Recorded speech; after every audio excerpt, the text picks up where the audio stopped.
Hello again, ladies and gentlemen. Going to be talking about TF2 again this time. What a surprise! But this time it's going to be about the demo night setup I used last time. That some people was a bit confused about. It seemed like they were like, "Why aren't you using the wee booties? Or why aren't you using the reskin of the wee booties?" So the turning control if you're playing demo night and you get an extra 25% health, 25 health, isn't it? Yes. Um, I'm saying, well, you need the lock and load. To be honest, this is the whole point of the hybrid demo night idea. The lock and load allows you to deal damage from afar if you cannot go in with your sword. Your sword is just on its own. If you can't get anywhere near it, you're not doing anything for the team. You can basically just spy check and that's about it.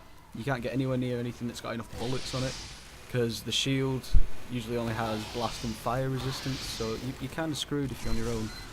And you need that long range potential for the explosive damage, because you can deal out around 200-250 damage with both of the grenade launcher shots there. You can deal a lot of damage with it.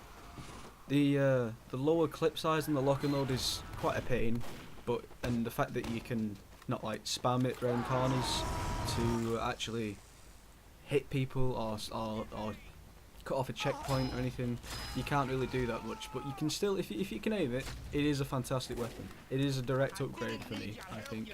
I can't aim the normal grenade launcher, even though it's got 4 shots, and even though it's slower, like projectile speed on it, because this actually has plus 25% projectile speed and plus 20 or 25% damage, I think it is. I forget which one it is, but watch here. You take the heavy down low, and then you go in with the head taker, and you get some more health, and you get some more speed. Didn't help me though, because there was a scout. That is the one of the few things that you cannot deal with very well as a demo knight. You're not fast enough to attack the scout, and if you're using the lock and load, you can't really attack it. Unless you're very lucky with your shots or very good at aiming, of course. You can attempt it, but it's not really going to fare you well. It's the same with many other bullet style classes. Although, I'm sorry, I was a bit of a dick here. Although there are certain classes that you can take down pretty easily. These are usually the snipers, as you see here. You just spam at them, one shot, they have 125 health. This usually does around that. It's weird sort of damage spread. It's about 40 damage in the damage spread. It's kind of strange. But it can range from about 100 to 140 sometimes with how much damage you do, which is... I don't agree with it, because it's a big damage spread. That is the difference between killing someone and not killing someone, you know what I mean? So you need to be very careful with things on how you're aiming these, because you've only got 2 shots and it takes a while to reload, and all you've got to rely on is your sword. But if you can get good with the aiming, because I used to be terrible with this, you can usually deal a lot of damage with it, and people don't seem to understand this. The people just usually roll with the demo knight, or not even the demo knight, they usually just roll with the demo man, with the normal grenade launcher, the normal sticky launcher, and possibly the Islander if they can use it, but they never really use it. They forget that it takes the health away from you, and they never seem to use it. I never see a demo man going in for a melee kill. People don't understand that it actually is a very good idea, because melee is probably the strongest thing in this game. You crit more often with it. I know it doesn't apply to the Islander, but you crit more often, you do a lot of damage, you can deal fast amounts of damage with it. I mean, you can do that with it. You can hunt down certain classes and just absolutely decimate them with it. The fact that you can take so much damage as Demo Knight as well, once you get enough heads on it, you can get up to a maximum of, if you're using a lock and load, it's 210 health, and then if you've got a medic near you, it's a lot of health to deal with that when you're being overhealed with it. So you just need to be very careful with how you're acting your playstyle around it. You've got to quick attacks, see if you can pick someone off, and then get out of there again with the charge. It's not so much using the charge for an attack, it's using the charge to get out of there. It's it's depending on who you're fighting, you can't usually always use this style of demo man. The normal demo man with the stock grenade launcher and the stock sticky launcher, not much is going to beat that. I mean, it's the same said with all classes, because the defaults are all technically the best weapons, because they have no downsides and they have no upsides. But they're all, I mean, TF2 was balanced around the original game set.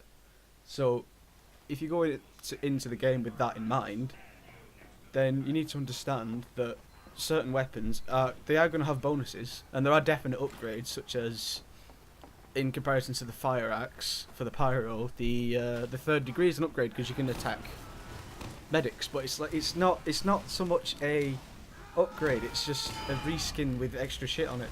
You know what I mean? And there's like the solemn vow for the medic, is exactly the same as the bone saw, but you can see enemy players' health like a spy can. It's all sorts of stuff like that. Everything is not meant to be an upgrade, it's meant to be a side grade, all these things. I mean, the lock and load is meant to be a side grade to the grenade launcher. The grenade launcher has 4 shots, lock and load only has 2. The grenade launcher can span round corners and hit walls without the projectile just shattering, but the lock and load can't. You need to, everyone needs to get this into the brains where it can't seem to, there is no definite one weapon that will win every game engagement on a game, because there isn't. You need to, especially playing Demo Man, there's certain weapons that he's not really, there's the Claydine Moor, and there's sort of weapons like that you don't see them much, but sometimes they do fit a very niche role.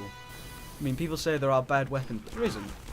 There are weapons that you need to use when the time permits. I mean, like, possibly they argued the so-called quote-unquote worst weapon in the game is the Sun on the Stick for the Scout, which does extra crit damage when people are on fire. But it is a good weapon when it's used correctly. You need to use it in conjunction with people that you know who are playing Pyro, and people who are very good at sticking close. So if you get some friends with you, it's called Team Fortress 2, not like playing on my own 2. So if you get that out, you can 3-shot like headies and things. It's all sorts.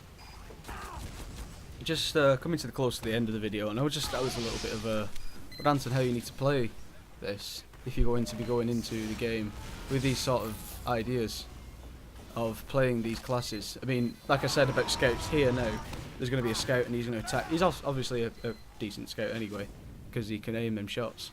But I got to swap over to a different setup, getting rid of the lock and load and the charge and targe, and swapping over, trying to get the sentry nest that I thought was over here, but it's not actually over here. We lose about here, but trying to take out this teleporter here. Thank you though very much for listening. Goodbye everyone.